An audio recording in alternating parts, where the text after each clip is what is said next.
following program was provided by an independent producer solely responsible for its content. The opinions expressed do not necessarily represent the views of this station, its staff, board of directors, or underwriters.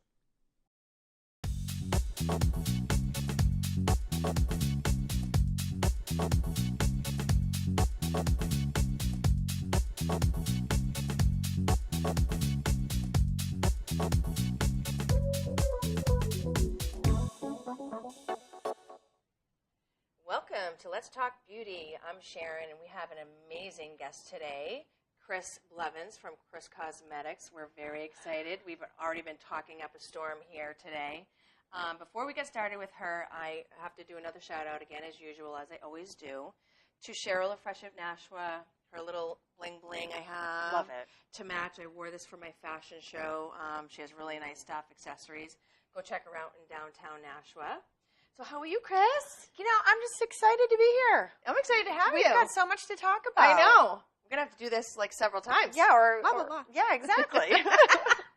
So let's talk about, how long you've been in the business and where you came from and how you got there. It's so hard to believe that I am about to celebrate my 30th year in hard. business. You don't and look like that. As an entrepreneur, as a makeup artist, and all the other things that, the beauty business has afforded me to do in my life. Mm-hmm. And I got started back in 1987, and I'm a former Miss New Hampshire, competed in Miss America. Awesome. And I say that because becoming a makeup artist was not what I wanted to do with my life. I kind of had this vision of being like corporate chick, suit. I wanted to work on Wall Street. So I ended up getting a bachelor's degree in international marketing from a London university. And I lived over in London for 3.5 years. And what an awesome opportunity, if anyone listening ever gets a chance, if you're in school, go get Big Mind, I call it. Study abroad. Yeah, study abroad and become cultured, and the fashion and everything over there was just so fascinating. And I kind of grew up as a child model. My mom got me into modeling, and I ended up getting a modeling job when I was in London. And I just did it for the part-time money. I wasn't really, into this gig other than it was fascinating because I was modeling for the London School of Makeup. Oh, really? Which is, at the time, in the 80s, the best makeup school in the whole world. People were coming from all over the world to study there to become, a makeup artist, whether it be for TV or theater or a combination of everything. So I would leave my international business classes, go and sit in a chair just like this, and the teacher would actually use my face to demonstrate the lesson of the day, which one of my favorite segments was Cats was really big in the theater in London back in the 80s. And they turned me into every kind of like feline you can imagine. Right. And I learned how to do like extraordinary things with makeup. And I'd say, wow, this is fun. And then, I never put it together. So I came back to the States and entered a preliminary pageant for Miss New Hampshire, and you had to have a talent. So I was an okay gymnast, okay dancer, not all that great. So this needed to be creative. So chose to do a gymnastics jazz routine, Jellicle Ball, musical Cats, in full cat makeup. Really? And it wowed the judges. And I'll tell you, my glam makeup, we're talking the 80s. It was frosted pink, Silver City pink lipstick from Maybelline was my favorite back then. Oh, my. That was my favorite. Really? That is too funny. Oh, and then the bright blue eyeshadow and the hair really big and everything was go big or go home. Right. And, I could really do it up in my makeup, and I wowed the judges, got the crown. And my year as Miss New Hampshire was when I had I call it my divine 2x4. I was sitting at a kitchen table with all the makeup on it, just like we are now, helping a girl who was going to be entering a local pageant to learn how to do her makeup. And I got all her makeup on, held the mirror up, was teaching her, and she started to cry. I said, "What is it?" She goes, "I've never seen myself so beautiful." Aww. And I saw something come over her inner spirit. Right. And I realized that, like, these tools could change the way that a woman really felt about who she was and give her the confidence to go out and do something spectacular. Absolutely. And I call that the day that I had my divine 2x4. Literally, that day I got goosebumps when she's, crying, and a voice says to me, "You're going to be a makeup artist." So I call that voice my makeup angel. Right. But I never looked back. And, within 5 years, I was working for the White House, working on dignitaries, doing makeup for national TV networks, and people say, how did you get to do all that, Yeah, Kris? that's How'd you do that? Quite an accomplishment. Well, I can break down the formula. Do something you love with everything that you are. And in the moment, originally I would just beg people to do their makeup, and let me show you what I can do. Sometimes you got to put yourself out there before it comes back to you. And it's almost as if living in passion is like a door opener.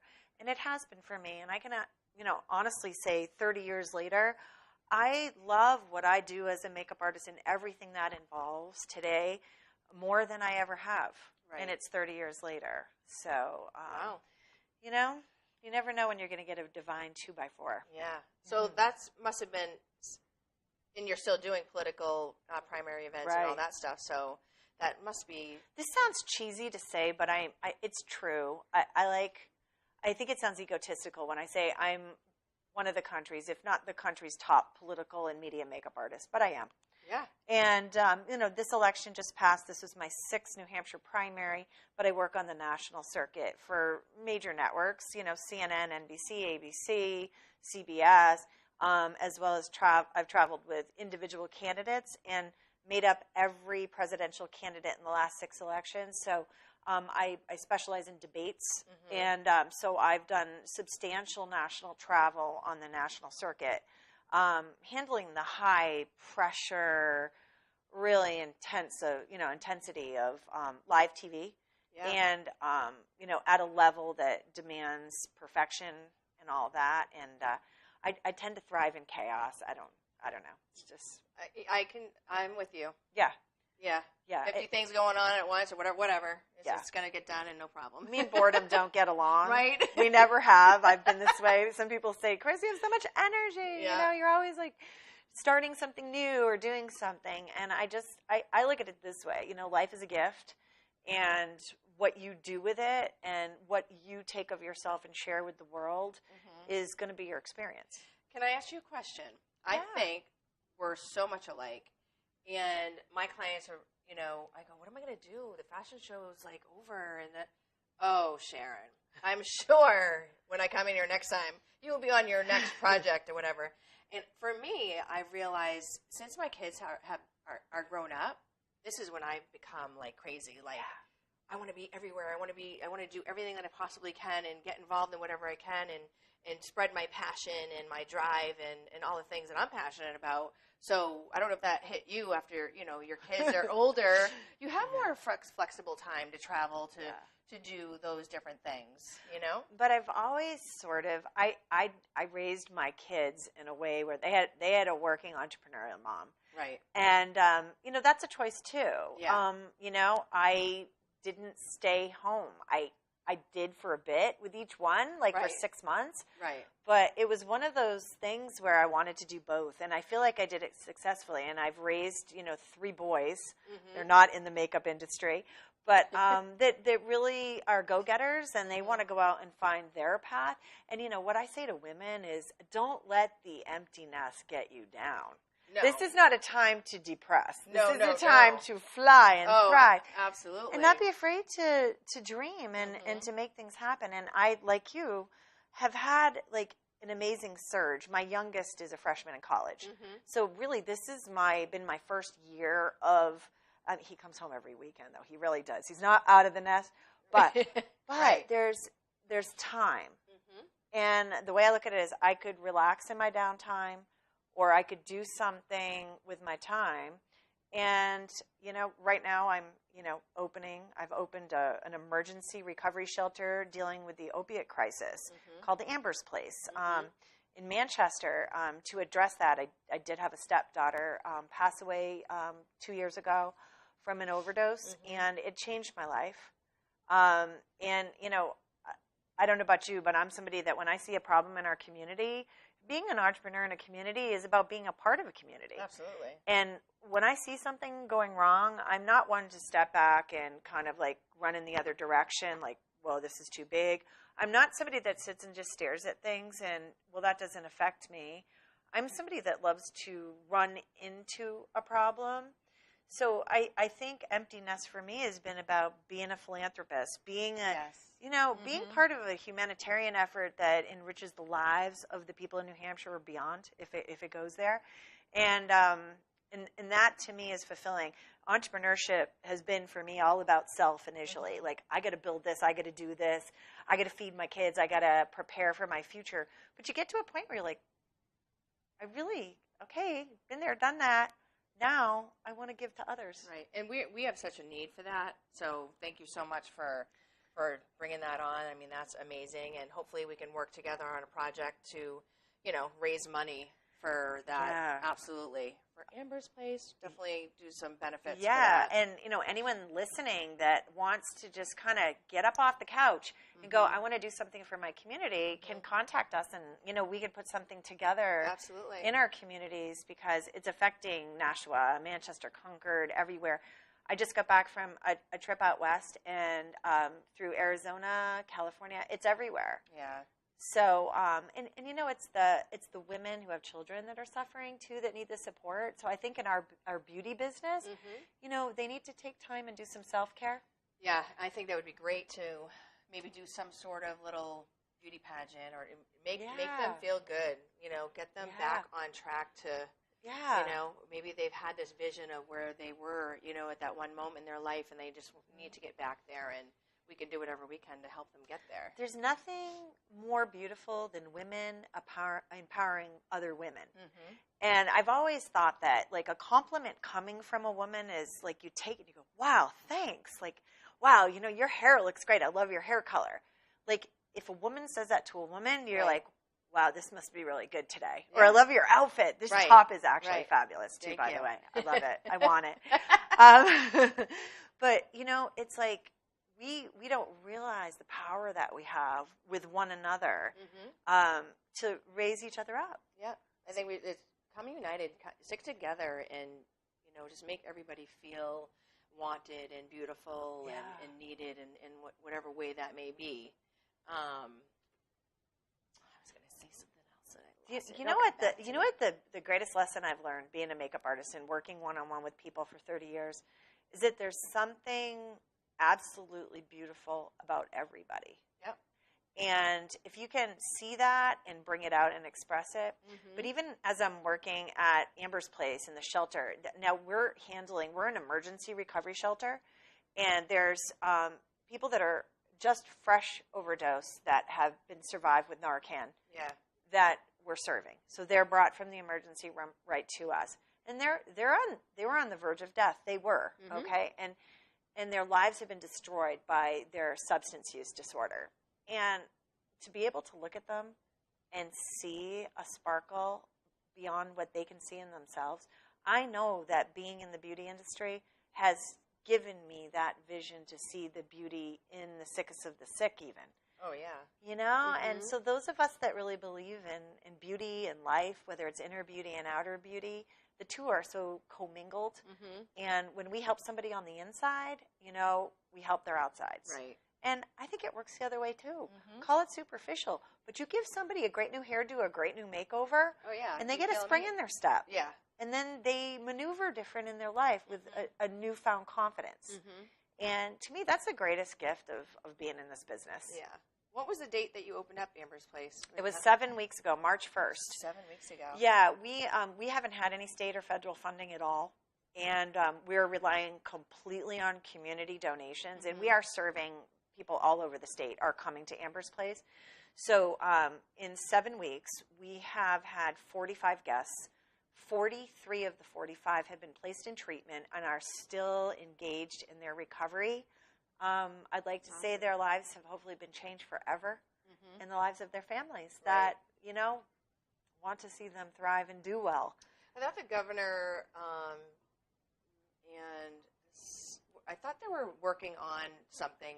Are they working on a bill or some sort of financial aid to help? There's a lot of things going being worked on. But Taking show me the fruit. Yeah. The point is we're operating on donations, but our only expense, because we have a great location on Central Street in Manchester to operate. It's the old homeless day shelter, and everything within, even the food that we feed them with, is all being donated by the community. But it's our staffing expenses. Right. And we're 24/7 Okay. emergent recovery care. So this is really where it's at. And we're waiting. We're waiting for something to give. And I have a lot of faith that, we started on a $45,000 budget of donations, and I would have liked more than that. But we had 3 people that were coming day to day in our center that we said, come back tomorrow, because we were closing at 5. Amber's Place is a project of Hope for New Hampshire Recovery. I wanted to add that in. We operate under their 501c3. But 3 individuals that were coming every day and leaving at 5 and being told to come back tomorrow all died of an overdose in one night in Manchester. And we all just the next day, we were so just shaken to our core. We just pressed the button with not enough funding and said, let's open. Yeah. So we're on a wing and a prayer, and it's working so far. Well, we definitely need it. We Big time. do. And I think that priority needs to take place in this situation. There's a lot of fundraisers, a lot of things going on and stuff like that. But I think this is one thing that needs to be kind of focused on, other than other things. Absolutely. Yeah. And, the devastation is really in the fear that I see in family members that might want recovery for their child or loved one more than that person can find the consciousness under the influence, especially of heroin, to know that they do want life. But, that there's a moment that you can look in somebody's eyes, especially after overdose or in what we might refer to as a bottom. I mean, how much worse does it need to get, right? Sometimes. But there is a moment if you just look someone in the eye and you say, you know what, are you ready to start your gift of life today? That their spirit will say yes. Yeah, absolutely. Maybe the disease will say, no, I'm just going to go out one more time. But, hopefully not. Yeah. So let's talk about some of your makeup items that you brought today. So it's been kind of this has been a fun journey for me. For 30 years, I've had my own makeup line, Kris Cosmetics, that I have many different manufacturers.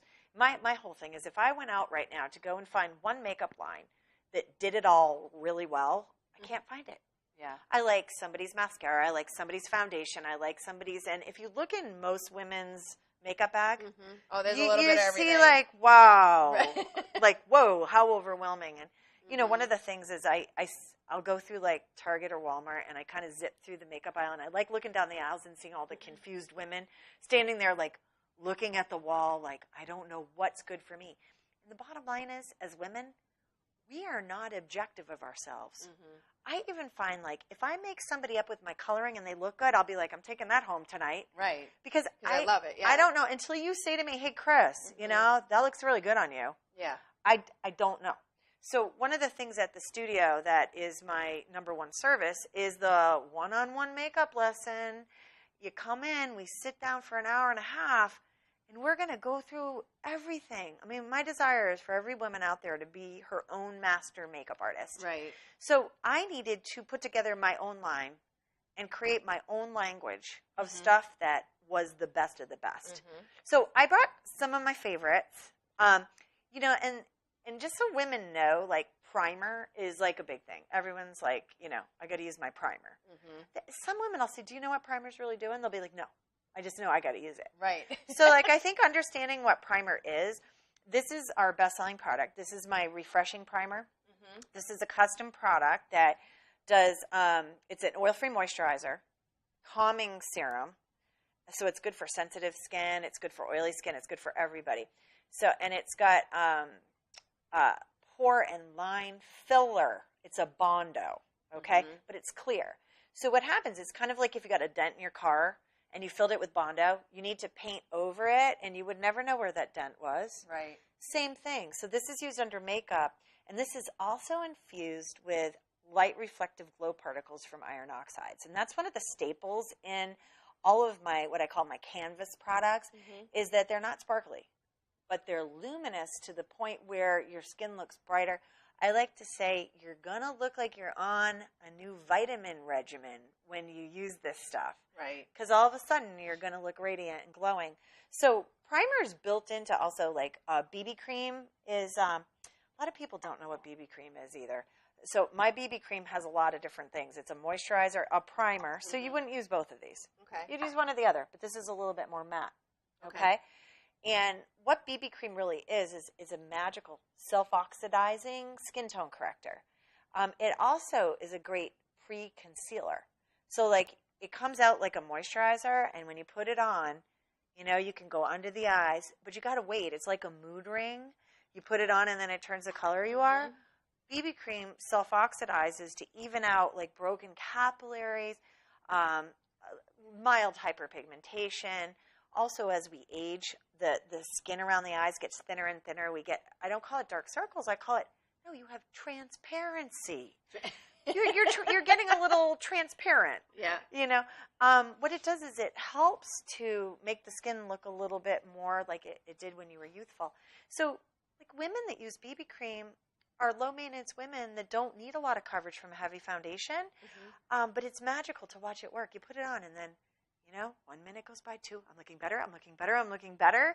And then voila. And then I'll just dump a little bit of mineral powder over that.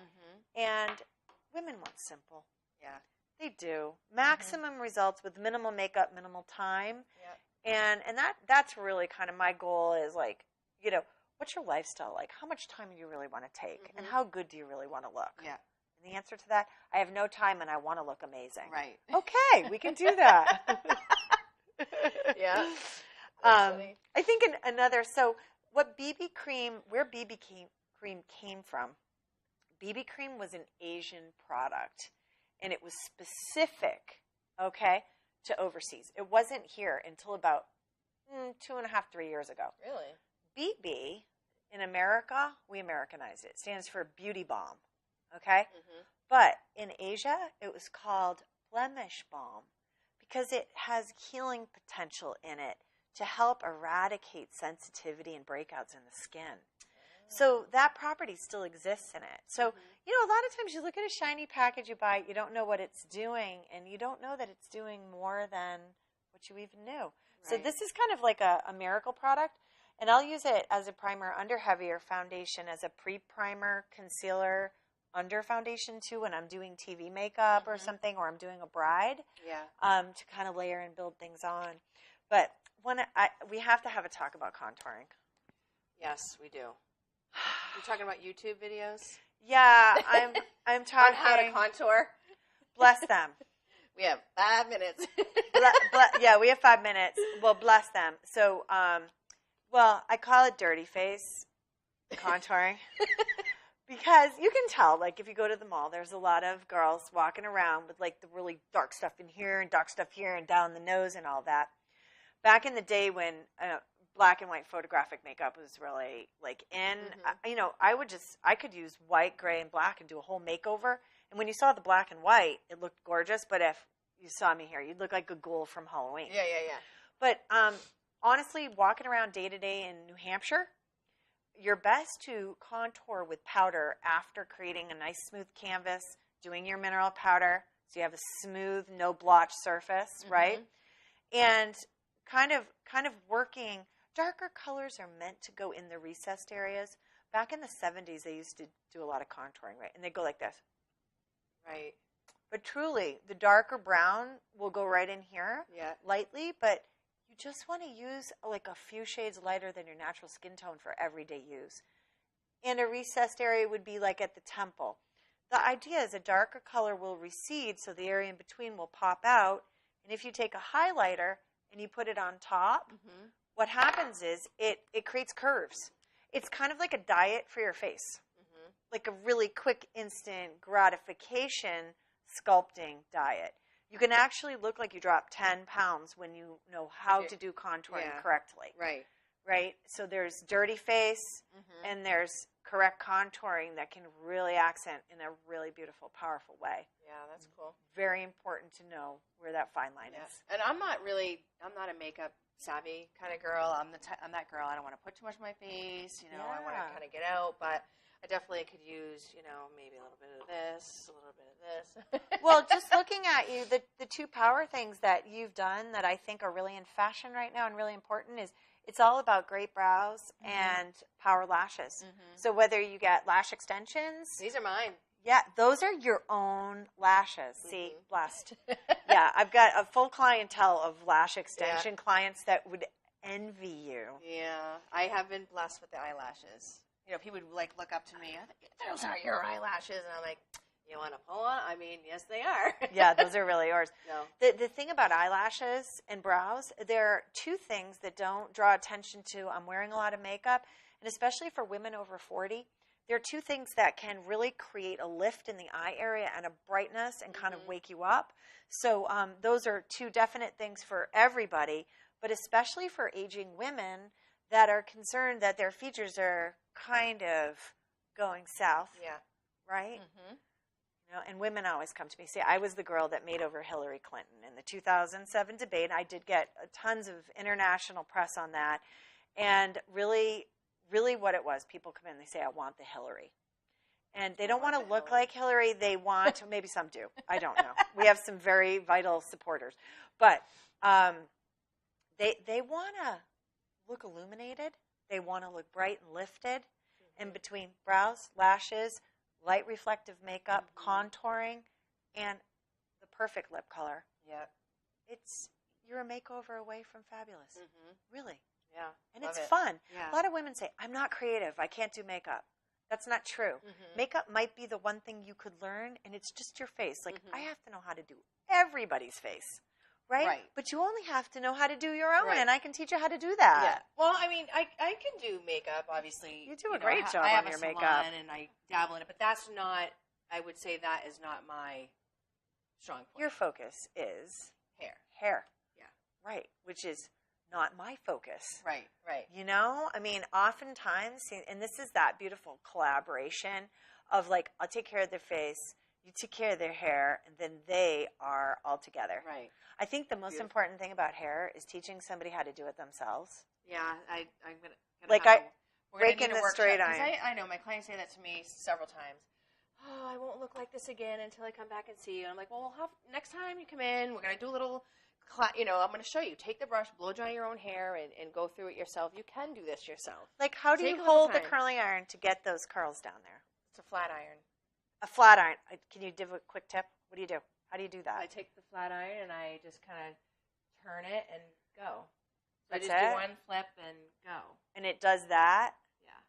But it is it can be a little complicated. But this wraps up for our show already. No. Yes, we're done. Thank you so much, Thanks for Sharon. coming.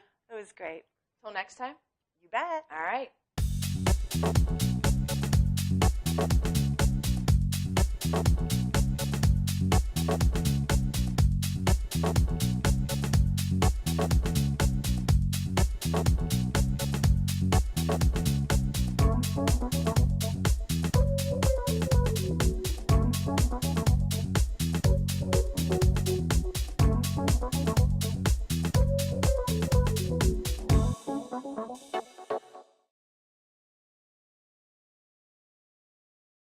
The preceding program was provided by an independent producer solely responsible for its content. The opinions expressed do not necessarily represent the views of this station, its staff, board of directors, or underwriters.